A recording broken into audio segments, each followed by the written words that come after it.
Empuraan cinema release ചെയ്തതിന് ശേഷം സിനിമയിൽ പരാമർശിച്ചിരിക്കുന്ന ഗോദ്ര കലാപം ഇന്ന് എല്ലാ സമൂഹ മാധ്യമങ്ങളിലും ഒരു പ്രധാന ചർച്ചാ വിഷയമായി മാറിയിരിക്കുകയാണ്. ഇനി നമ്മളെ ഞെട്ടിക്കുന്ന മറ്റൊരു കാര്യം എന്താന്ന് വെച്ചാൽ ഇപ്പോഴുള്ള ജനറേഷൻ, അതായത് 2K കിഡ്സ്, അവർ കൂടുതലായിട്ടും 23 വർഷം മുമ്പ് നടന്ന ഈ ഒരു ഗുജറാത്ത് കലാപത്തെ കുറിച്ച് സെർച്ച് ചെയ്യുന്നു. അത്രയും പോപ്പുലാരിറ്റിയാണ് ഈ ഒരു സംഭവത്തിന് നമ്മുടെ സോഷ്യൽ മീഡിയയിൽ എമ്പുരാൻ റിലീസ് ചെയ്തതിന് ശേഷം ഉണ്ടായിരിക്കുന്നത്.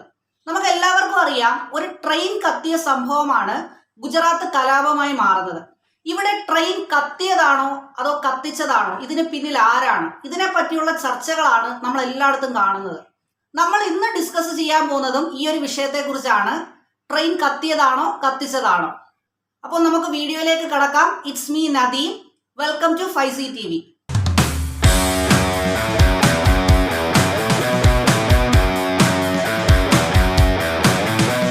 2002 ഗുജറാത്തിൽ ആരംഭിച്ച ഹിന്ദു മുസ്ലിം കലാപമാണ് ഗുജറാത്ത് കലാപം. ഇനി ഞാൻ പറയാൻ പോകുന്നത് 2002 നടന്ന സംഭവങ്ങളാണ്. ഈ ജനുവരി ഫെബ്രുവരി മാസങ്ങളിൽ ഗുജറാത്തിൽ നിന്നും ധാരാളം കർസേവകര് അയോധ്യയിലേക്ക് പോകുമായിരുന്നു. അവരവിടെ സന്ദർശനം നടത്തിയതിനു ശേഷം തിരിച്ച് ഗുജറാത്തിലേക്ക് മടങ്ങി വരികയും ചെയ്യും. അപ്പോൾ ഈ പോകുന്നതും വരുന്നതും എല്ലാം സബർമതി എക്സ്പ്രസ്സിലായിരുന്നു. അങ്ങനെ 2002 ഫെബ്രുവരി 27 രാവിലെ 7:30 ഈ സബർമതി എക്സ്പ്രസ് ഗോദ്ര റെയിൽവേ സ്റ്റേഷനിൽ എത്തുവാണ് ഗുജറാത്തിലെ. അപ്പൊ ഈ ഗോദ്ര റെയിൽവേ സ്റ്റേഷനിലെ പരിസര പ്രദേശങ്ങളിൽ ചെറുകിട കച്ചവടങ്ങൾ നടത്തിയിരുന്നത് മുസ്ലിങ്ങളായിരുന്നു. അതുപോലെ തന്നെ ഈ ഗോദ്ര റെയിൽവേ സ്റ്റേഷന്റെ സമീപ പ്രദേശങ്ങളിൽ താമസിച്ചിരുന്നത് കൂടുതലും മുസ്ലിങ്ങളാണ്. അപ്പോൾ ആ ദിവസം ഈ ചെറുകിട വ്യാപാരികളും അതുപോലെ തന്നെ ഈ കർഷകരും തമ്മിൽ ചെറിയ തർക്കങ്ങൾ ഉണ്ടാകുന്നു. ഈ തർക്കം ഒരു വലിയ തർക്കമായിട്ട് മാറുന്നു. പിന്നീട് അതൊരു വയലൻസിലേക്ക് പോവുകയാണ്. അങ്ങനെ 7:30 ട്രെയിൻ അവിടെ നിന്നും തിരിക്കുന്നു. ഒരു 1/2 കിലോമീറ്ററോളം ട്രെയിൻ മുമ്പോട്ട് പോകുന്നു. ഇതിനിടയിൽ പല തവണയായി ട്രെയിനിന്റെ ചെയിൻ വലിക്കപ്പെടുന്നു. അങ്ങനെ ഈ ട്രെയിൻ 1/2 കിലോമീറ്ററോളം മുമ്പോട്ട് പോയതിനു ശേഷം ഒരു നിശ്ചിത സ്ഥലത്ത് ചെന്ന് നിൽക്കുകയാണ്. അപ്പോൾ ഈ ട്രെയിൻ നിന്ന ആ സ്ഥലത്ത് സമീപ പ്രദേശങ്ങളിൽ നിന്നും ഏകദേശം 2000-ഓളം ആളുകൾ വന്ന് ട്രെയിൻ വളയുകയും ഈ ട്രെയിന് നേരെ ആക്രമണം നടത്തുകയും ചെയ്യുന്നു. കുറച്ച് സമയങ്ങൾക്ക് ശേഷം ഈ ട്രെയിനിലെ S5 S6 കോച്ചുകൾ കത്തുന്നതായിട്ടാണ് കാണാൻ സാധിക്കുന്നത്. അപ്പോൾ ഈ തീ പിടിച്ച S5 S6 കോച്ചുകളിലെ ആളുകൾ അതിൽ കുടുങ്ങിപ്പോവുകയും അവർ പിന്നീട് വെന്ത് മരിക്കുകയാണ് ചെയ്തത്. ഈ സംഭവമാണ് ഗോദ്രയിൽ നടന്ന ട്രെയിൻ തീപിടുത്തം. ഇവിടെ ഏകദേശം 58 പേരാണ് മരണപ്പെട്ടത്. ഇവിടെ ട്രെയിൻ കത്തിച്ചതാണോ കത്തിയതാണോ എന്നുള്ള ചർച്ചകളാണ് ഇപ്പോഴും നടന്നുകൊണ്ടിരിക്കുന്നത്. ഇനി ഞാൻ പറയാൻ പോകുന്നത് ഇതുമായി ബന്ധപ്പെട്ട ചില അന്വേഷണങ്ങളെ കുറിച്ചിട്ടാണ്. അപ്പോൾ ഈ ട്രെയിൻ കത്തിയതിന് ശേഷം നിമിഷ നേരം കൊണ്ട് തന്നെ ഈ ട്രെയിൻ കത്തിച്ചത് മുസ്ലിങ്ങളാണെന്നുള്ള വാർത്തകൾ പ്രചരിക്കുകയാണ്.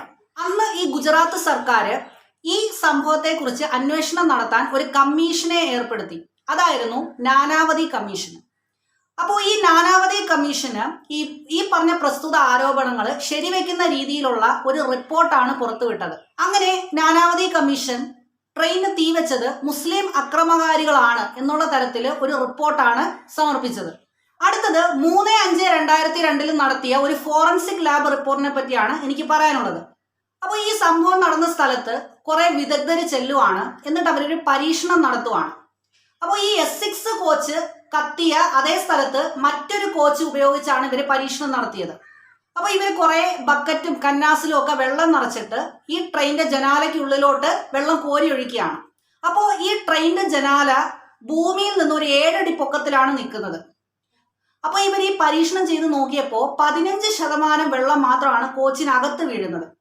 ഭൂരിഭാഗം വെള്ളവും കോച്ചിന് ഇരുവശങ്ങളിലേക്ക് തൂവി പോവുകയാണ് ചെയ്തത്. അപ്പോൾ ഇതിൽ നിന്ന് അവരൊരു കൺക്ലൂഷനിലെത്തി, ട്രെയിനിലേക്ക് ഇങ്ങനെ പെട്രോൾ ഒഴിക്കുമ്പോൾ ഭൂരിഭാഗം പെട്രോളും ട്രെയിനിന് പുറത്താണ് വീഴുന്നത്. അപ്പോൾ പുറത്തും ഇതുപോലെ തന്നെ തീപിടുത്തം സംഭവിക്കേണ്ടതാണ്. പക്ഷെ ഇത് ട്രെയിനിനുള്ളിൽ മാത്രമേ തീപിടുത്തം സംഭവിച്ചിട്ടുള്ളൂ. അപ്പോൾ അവരൊരു കൺക്ലൂഷനിലെത്തി, തീപിടുത്തം ഉണ്ടായത് ട്രെയിന് അകത്തു നിന്നാണ്. ഇത് വ്യക്തമായി പറഞ്ഞത് മുൻ DGP ജാദവേദ് നമ്പൂതിരിയാണ്. അടുത്തത് 2004 കേന്ദ്ര സർക്കാർ രൂപീകരിച്ച ജസ്റ്റിസ് ബാനർജി കമ്മീഷൻ എന്താണ് കണ്ടെത്തിയെന്ന് നമുക്ക് നോക്കാം. അപ്പോൾ ജസ്റ്റിസ് ബാനർജി കമ്മീഷൻ കണ്ടെത്തിയത് ട്രെയിനകത്ത് വെച്ച് കർസേവകർ പാചകം ചെയ്യുമ്പോൾ സ്റ്റൗ പൊട്ടിത്തെറിച്ചാണ് അപകടമുണ്ടായത് എന്നാണ്. ഇനി ജസ്റ്റിസ് VR കൃഷ്ണയ്യരുടെ കൺസേൺഡ് സിറ്റിസൺസ് ട്രൈബ്യൂണൽ കണ്ടെത്തിയത് ട്രെയിൻ കത്തിക്കൽ മുസ്ലിങ്ങൾ നടത്തിയ ആക്രമണമായിരുന്നില്ല, ഗുജറാത്ത് സർക്കാർ അതിനുള്ള സൗകര്യം ചെയ്തു കൊടുത്തു എന്നാണ്.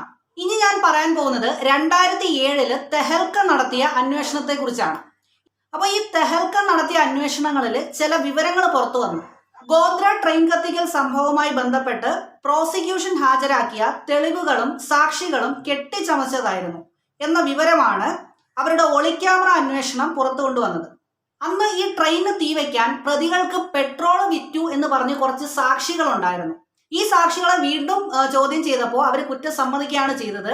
പോലീസിന്റെ നിർബന്ധത്തിനും ഭീഷണിക്ക് വഴങ്ങിയാണ് ഇവർ അങ്ങനെ സാക്ഷി പറഞ്ഞത് എന്ന് പിന്നീട് തെഹൽക്കയോട് ഇവർ വെളിപ്പെടുത്തി. അപ്പൊ ഗോദ്ര തീവെപ്പിന് പിന്നില് മുസ്ലിങ്ങളാണെന്നുള്ള സംഘപരിവാർ വാദത്തെയാണ് ഇത് പൊളിച്ചത്. പിന്നീട് അധികാരത്തിൽ വന്ന BJP ഈ റിപ്പോർട്ടുകളെല്ലാം ഇല്ലാതാക്കാൻ മാത്രമേ ശ്രമിച്ചിട്ടുള്ളൂ. എങ്ങനെയെങ്കിലും ഈ സംഭവം ജനങ്ങളുടെ മനസ്സിൽ നിന്ന് മായ്ച്ചു കളയണം, അതിനുള്ള പ്രവർത്തനമാണ് പിന്നീട് അവർ ചെയ്തത്. അവസാനമായിട്ട് BBC പുറത്തിറക്കിയ ദ മോഡി ക്വസ്റ്റ്യൻ എന്ന് പറയുന്ന ഡോക്യുമെന്ററിക്ക് നിരോധനവും ഏർപ്പെടുത്തി. നമ്മൾ സാധാരണ ജനങ്ങൾ ഇനിയും ഉത്തരം കണ്ടെത്തേണ്ടിയിരിക്കുന്ന ചില ചോദ്യങ്ങളുണ്ട്. എന്തുകൊണ്ട് BJP ഈ റിപ്പോർട്ടുകളെല്ലാം നശിപ്പിക്കുന്നു? എന്തുകൊണ്ട് ഈ സംഭവത്തെ അവർ ഭയക്കുന്നു?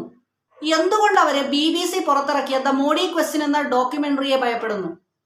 നമ്മൾ ഓരോ ഇന്ത്യൻ പൗരനും ഇതിന് പിന്നിലെ സത്യങ്ങൾ മനസ്സിലാക്കാൻ പരിശ്രമിക്കേണ്ടതാണ്. ഇത്രയും പറഞ്ഞുകൊണ്ട് ഞാൻ എൻ്റെ വീഡിയോ അവസാനിപ്പിക്കുകയാണ്.